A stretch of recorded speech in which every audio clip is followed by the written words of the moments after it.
He's very rare. This is a big guy that's not thinking about trying to lift the baseball. He's got bat speed similar to Aaron Judge, right? Hard hit percentage similar to Nick Kurtz. Big, strong dudes, but the attack angle is similar to a Steven Kwan. His highest exit velo, 120. That's higher than Aaron Judge, higher than Shohei Ohtani. He just has to hit line drives, and it's gonna go. It might go lower than most guys out of the yard, but it's still going to go because he's so strong and he's got great bat speed.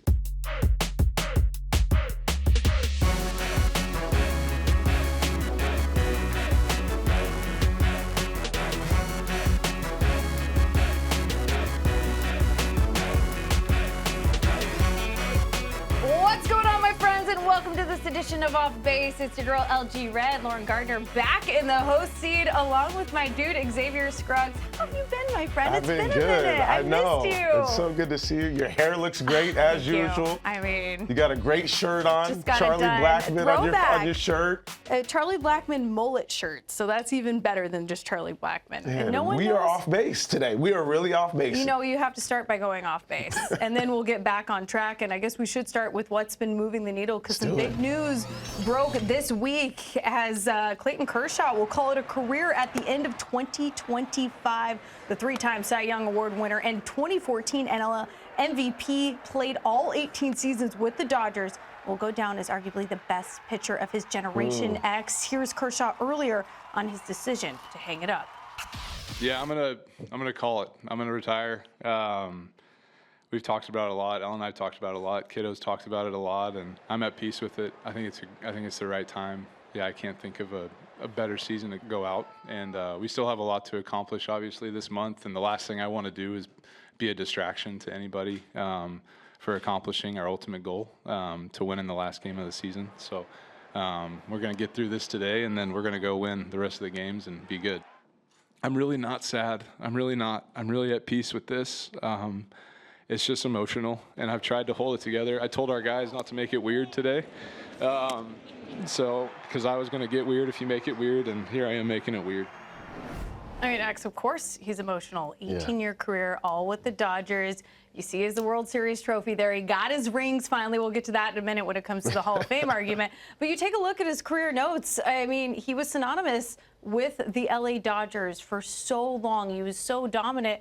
And in my opinion, maybe one of the most dominant pitchers of his generation. What was your initial reaction to the news? I mean, I think it was a lot of different emotions myself. Like happy for the fact that he's had such an illustrious career. And I think it was also emotional watching him, have those emotions, because I understand kind of what it takes to go all in on a career, right? Do everything and be so focused on that. But to get the most out of it, right? To be able to do it for 20 years, to be able to do it in one team, one organization, like you mentioned.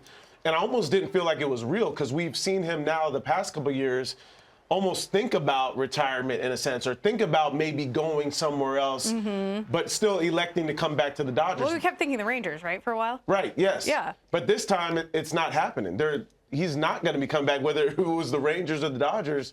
So I think just being able to give him his flowers at this point and recognize him as one of the best pitchers to ever play in this game, and man, I think it's special. I think I don't want to discount the fact that it was in one jersey, like you mentioned early on, because we don't see that very often nowadays. No, it's incredibly rare. I mean, in your opinion, what will his legacy be? I think he definitely one of the top 5 lefties in the game ever. Yeah. And I think that continues a long period of time because of what he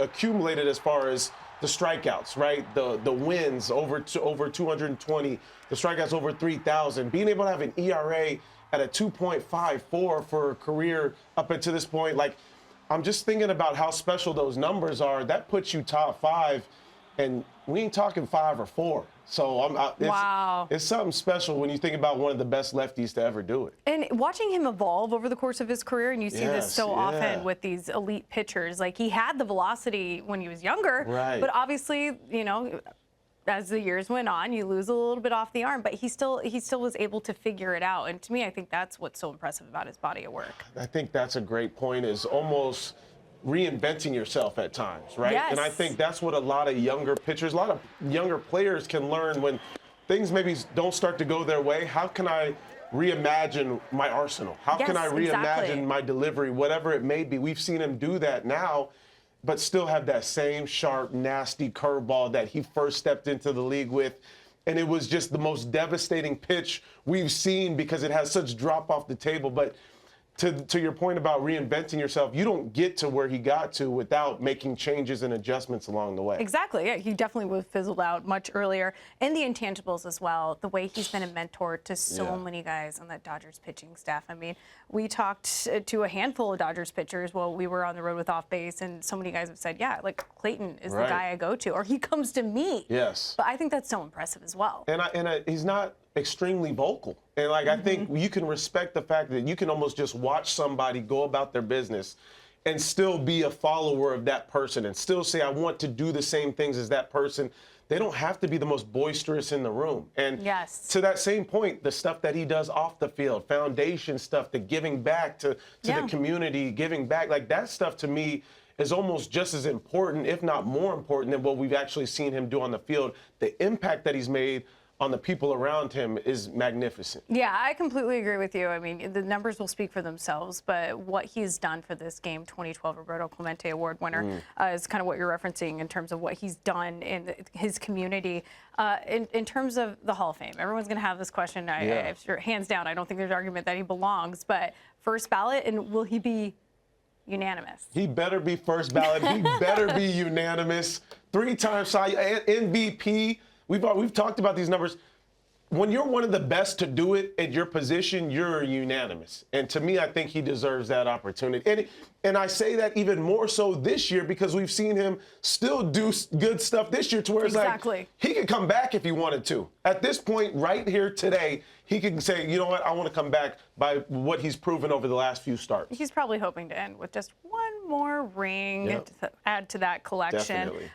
Number one, I love the timing in terms of a teammate of this announcement, so he's not a distraction during their postseason run. And speaking of the postseason X, how does he fit into the Dodgers postseason plans? Because that's going to be interesting for Doc to figure out. I mean, kind of an embarrassment of riches here as you take a look at the rotation options, and then obviously some guys will end up in the bullpen, which is a good thing for LA. Ultimately, it is a good thing, but somebody's feelings are getting hurt, and it's going to be multiple people.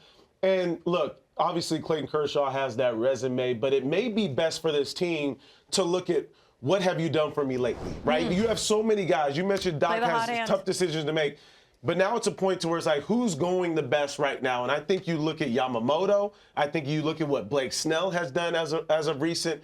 Tyler Glass now, if I'm looking at 3 games, those are my 3 right there. Now, I know that takes off Shohei Ohtani. I know it takes off what's the plan for Kershaw. Shohei? I know. But at the same time, I think you can still win without Shohei being on the mound, especially in the first round. Now, maybe things get a little bit different going down the line, but I think you can still be able to get it done. So Shohei said he's willing to, I know going off base here, but that's what we do on the show. Down. I mean, we're talking about Clayton, but with the Shohei plan, he said he's willing to play outfield during the postseason, free up that DH spot. Also, I mean, we saw him close things out in the WBC in what, in my opinion, is one of the most memorable baseball moments in the past 5 or so years. How does that work? Are they just going to put a bullpen in the dugout? So he's like, I think that's the main question. Like, how do you manage that? The fact that he's willing to do that is one thing on its own, right? Consummate the fact teammate. that he's saying, you know, I'm willing to do that, that's honorable. Yeah. But now you got to think about the logistic aspects of it, right? Tight ball game, late in the game. Does he have time if he's coming up to bat to get ready? If he's not ready, is there cause for injury? Yeah. Like, we don't want that. So I think because of all those factors, I don't think it ultimately happens. I don't think we see Shohei Ohtani coming in a relief role. I don't see him playing the outfield. So more value at the plate. Yes. Just like keep him healthy. Especially in year 2 of the contract, right? Like, we don't need to push it because he just started pitching this year. Like, I understand if push comes to shove, maybe some decisions have to be made. But look, this is the 2nd year of a 10-year contract. This is a marathon. I think they can go back to. I get that. I guess what I'm ultimately saying is I think they can go back to back without Shohei needing to come out of relief. You're I think right. they Maybe can do Clayton that. could be the guy. We saw Max Scherzer do it in 2021 in that division series, Definitely. and like the look in his eye, like he wanted it, and that's something Clayton would want. I think he might have to be that guy. Yeah. That would be an epic way to end end of those guys, right? And even if it's Roki Sasaki, like, who came this year, he might have to be the guy. Somebody is going to have to be that person. Well, no better person in 2025 than Clayton Kershaw. Congratulations to him and his family on a tremendous career. And, of course, best of luck to them down the stretch. We're going to take a break now because, well, we just kept talking. We kept going off base. Coming up next, X is going to break down why Vlad Jr. has seen his power numbers decrease this season and why it actually might not be a bad thing. He's going to explain next because I'm curious. I need to know.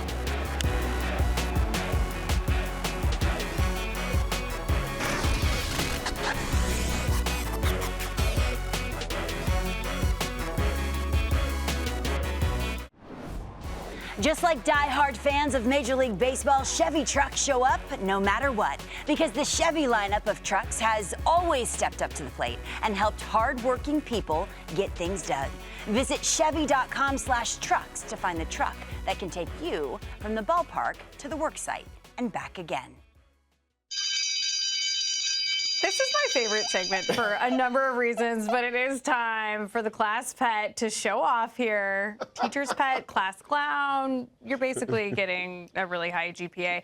We're talking a little Vlad Jr. though, X. Like he's having a great season. Obviously, we know what the Blue Jays are doing, but he's reached the 30 homer mark in 3 of the last 4 seasons, including 48 homers in a season. Unless he goes wild this final week, he's probably not going to reach that. But you think this is a good thing. So number one, why is there a downtick in his power? Number two, why is it a good thing? Well, he's being more patient, and I don't think he has to hit for as much power because of who he has in the lineup now producing as well. You think about Bo Bichette and George Springer. I think he's taking some pressure off of himself.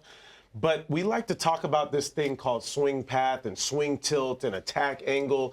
And I think his swing is special and why he has so much production because he's able to stay on plane. We talk a lot about that. I want to get into what this ultimately looks like because when you talk about somebody who has a flat bat path and attack angle, he's very rare. And it's at a 1 degree attack angle, which means he's getting himself into the slot early and thinking about hitting line drives. This is a big guy that's not thinking about trying to lift the baseball. And I think when you find yourself in the bat path, much more often you find yourself hitting more line drives. We see him doing that. He's got bat speed similar to Aaron Judge, right? Hard hit percentage similar to Nick Kurtz. Big, strong dudes. But the attack angle is similar to a Stephen Kwan, to a Luis Ariz, somebody that's more of a contact hitter, somebody that's looking to hit line drives all over the field. And you see it in his swing right here is he's getting into that slot early and he stays through the baseball a long period of time. So even though early on maybe we're like, Vlad, he's not getting a whole lot of power, it doesn't matter. He's still driving the ball all over the field, especially with runners in scoring position, and being more patient is what you just saw him taking some tough pitches. This is another example of an at-bat of him doing the same thing. Just recently against Max Fried, taking some tough pitches and even some pitcher's pitches where he's like, I'm not going to be overly aggressive and try to drive something here out of the ballpark. I have runners in scoring position. I'm going to look for the perfect pitch for me to do damage in a line drive mode. So when I think about even young players who are trying to generate so much power, look, it's about 3 things. Getting on base, being patient, which he has a patient mindset. Yep. Creating strong base hits, like being able to be strong with your bat speed in a sense, but also understanding, like, I just want to hit line drives all over the field. I don't have to put pressure on myself to be a home run guy. And I think we can learn from that because a lot of our teaching is like, yo, let's get to this launch angle, right? Let's make sure we drive the ball to the pull side. But I'm showing you somebody that doesn't feel like he needs to do that and is still extremely productive, hitting 300 this year. You mentioned over 20 home runs. He may not get to 30. That's okay when your OPS is still close to 870, right? And still in the 90th percentile for walk percentage. So those things, because of those things, he's still almost as productive as he is when he's hitting home runs and walking less. So is this a conscious decision in the offseason? I mean, how did this work? Because you hear about players with that type of talent, they kind of weigh out the pros and cons. They're like, do I want to be an on-base guy or do I just want to be, just power guy, and that's all I do? Right. Great question. Look, he's always kind of had that attack angle, which has been great because he probably learned that from his dad. Like, hey, focus on hitting line drives. The power is going to come.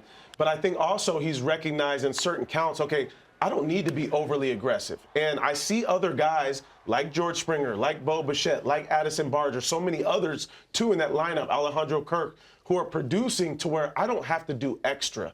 And that's what I want players to know is like, and even myself, I felt like there was times when I felt like I needed to do extra. Sure. But he's already got the power. He's already hits exit velos 100, his highest exit velo 120. That's higher than Aaron Judge, higher than Shohei Ohtani. So he doesn't have to try to generate that. He just has to hit line drives, and it's going to go. It might go lower than most guys out of the yard, but it's still going to go because he's so strong and he's got great bat speed. It's an impressive body of work. The homers may not be in the same categories they were in years past, but guess where the Blue Jays are? They're Exactly. top of their division. Exactly. And I'm sure to Vlad He's Jr. doing what and he needs to company, do. that's all that really matters. That's the number that really counts. Coming up next, it's been a dream season for Cal Raleigh.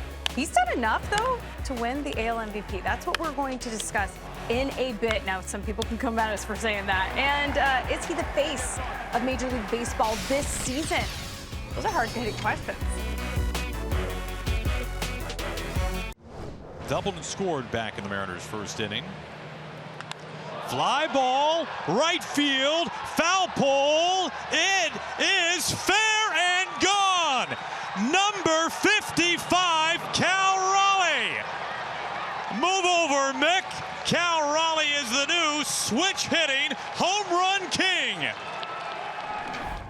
The resume of 2025 for the Big Dumper continues to get more and more impressive. How about that? Passes Mickey Mantle for the most homers by a switch hitter in a single season with his 55th bomb on Tuesday. You saw it right there. I mean, number one, how impressive has the season been for Cal?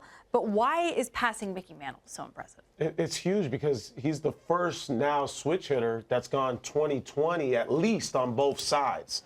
So you think you can have like 30 from the righty side? Right, and then not face, you know, a lefty or a righty for a while. So I think just what's equal on both sides. And the fact that this year he's gotten so much better on the right side. Last year, I remember he didn't even hit the fastball at a 150 clip as far as a batting average goes. Like he just, even from the right side, couldn't hit the fastball. Now he's driving the fastball. And I think the home run derby was almost a flex in a sense because he went left to right, then went back to left. So fun. That shows you how much confidence he has on both sides of the plate.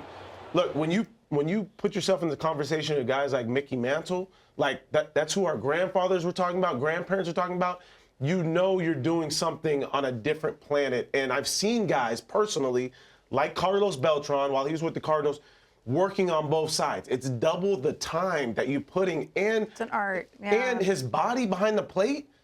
Like, no, we put some respect on his name. I don't care what you MVP conversation. Yes, he is there.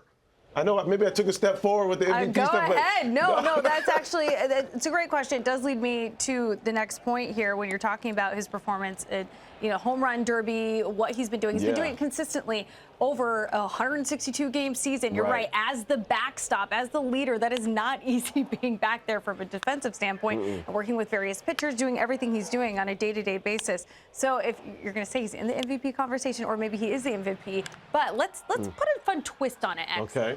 Has he been the face of baseball in the 2025 season? The face. For baseball fans, I feel like we need to couch it with that because if it's like, it's a lay sports fan, of course they may not know what's going on, but we're talking about people who are like involved and like actively watching. Yeah. I think any time that you're in the conversation for MVP, you can possibly be a face of baseball. On the home run derby, you're doing things that have never been done before. I think when you start putting yourself on the map in a sense, so when you're not in the MVP conversation before the season starts, and then you're right there with Aaron Judge, yes, you deserve some respect towards being the face of baseball. I think you should, especially when you do the catcher position and you're a switch hitter doing historic things. Why not? Just because he play in Seattle, I understand that that's going to be the knock is, not so many people see in the games and it hadn't got to the postseason yet. If he gets to the postseason, I think he deserves that conversation of maybe he is in the face of baseball. Would you vote for him over Aaron Judge? No, but at the same time, he's still doing some ridiculous things to where we can't discount that. You cannot disrespect my man passing Mickey Mantle. Like, It's a historic name. He transcends generations. And I'm not going to lie, the last time I did this show with you was in June. And it was because I think his bobblehead came out. Yeah. It was the big dumper one, the platinum dumper, which number one, like best nickname in all of baseball. But number two, I thought, you know what, I'm going to come back and we will have forgotten that conversation even took place. And he had the staying power. And to me, that's what's so impressive. It's going to make it tough. So he spent all 5 of his seasons with the Mariners, signed an extension before this year, so he's going to be with them for the foreseeable future. It got me to thinking, though, about some of the best players to spend their entire career with a single team. Yes. Obviously, Clayton Kershaw spent all 18 of his seasons with the LA Dodgers. So, in your opinion, who are the best players to spend their entire careers? I mean, I think you know which direction I'm going with the Rockies, but with the same team. First, I got to go with the hometown Padres, Tony Gwynn. That to me, that was the hero for me, because I got to actually meet him, but also just watch him go about his business. And we were talking about Vladdy, flat attack angle, line drives. That's the king of line drives right there. I don't know how you didn't play at San Diego State. Oh my goodness! Don't get me started. Don't get me started. And then I got to think about Yachty, who I got the chance to sit next to, locker, and just. We're talking about catchers and how they get beat up and all that. When you can do it with one team for a long period of time, he's going to be in the Hall of Fame. Unbelievable leader. So those 2 names immediately kind of jump out to me. What about you? Todd Helton, obviously. We have a little Charlie Blackmon on the shirt. Yeah. But Todd Helton, just like watching him play as a younger softball player, and I have a great story. Like, we know what he did, right? He just inducted into the Hall of Fame recently, but we were doing a fundraiser, and the game was rained out. And so one of my teammates got lost down in like the bowels of Coors Field, and he came across her, and he spent like 30 minutes helping her get reunited with her family. So Todd Helton, not only a great baseball player, but also a great human. I know. Speaking of being reunited. I know, it's so good to be reunited with you, X. Thanks for joining us for this edition of Off Base. We'll see you next week. Bye.